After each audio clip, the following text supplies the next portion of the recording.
The aim of education is knowledge, not of facts, but of values. William Ralph Eden.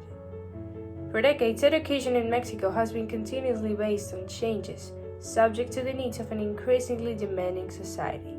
That is, it is in search for more and more students to receive a quality education. However, since 2020, the COVID-19 pandemic made the educational inequality gap in our country bigger. Hi, my name is Paloma Gonzalez, and in this video, I will develop the effects that the recent pandemic has had on the education in Mexico, and how it has caused millions of students to drop out of school.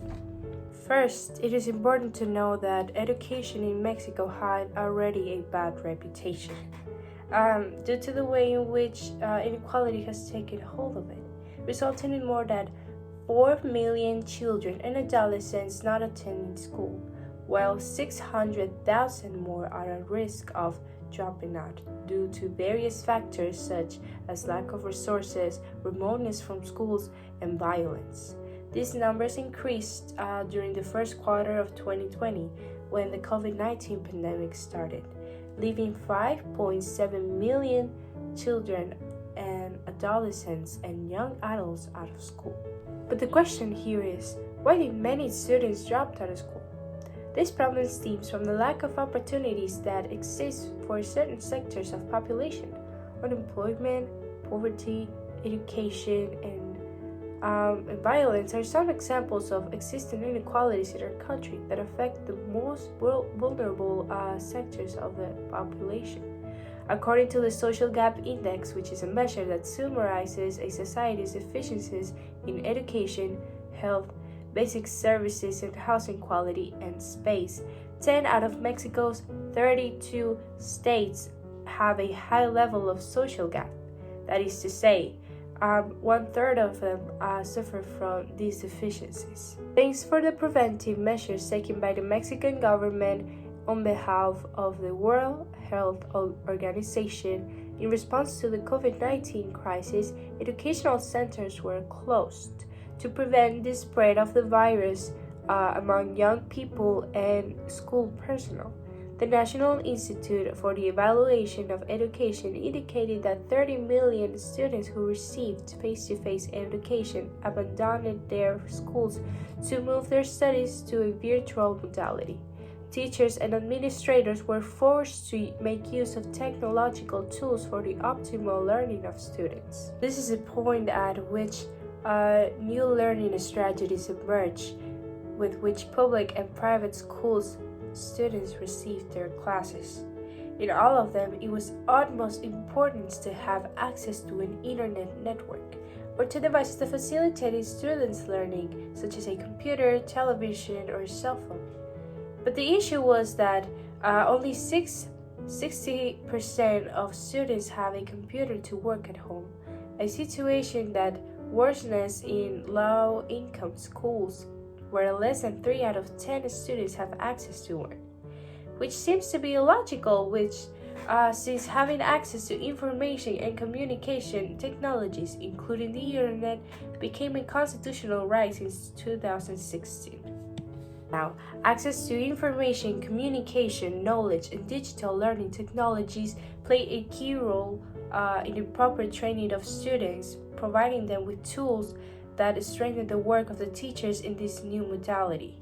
However, access to them was very limited.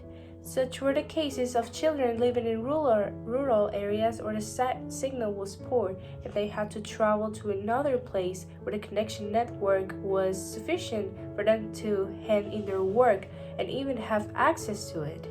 In the Yucatan Peninsula in the southeastern Mexico, it is common to hear students and parents talk about the lack of internet.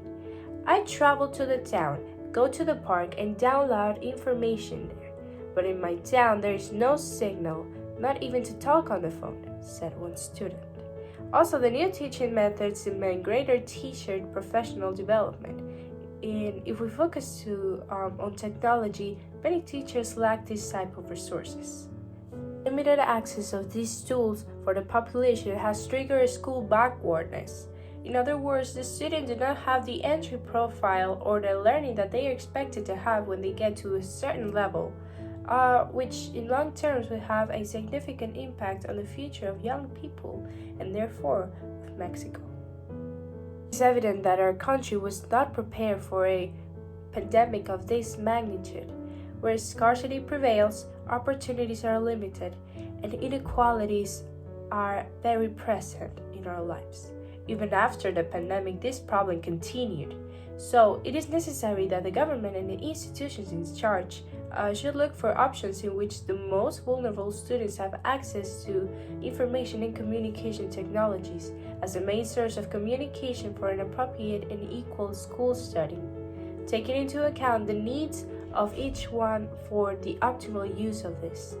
I believe that in order for this problem to be solved, a series of objectives must be set that will allow things not to only return to things they were before pandemic, but also to analyze the shortcomings of an educational system that is neither inclusive nor equitable.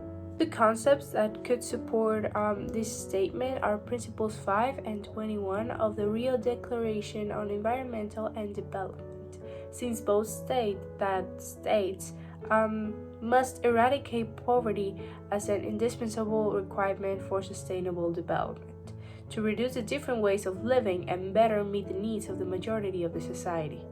In addition, they recognize the proper development of youth as a priority, acknowledging the great responsibility that they will have in the future.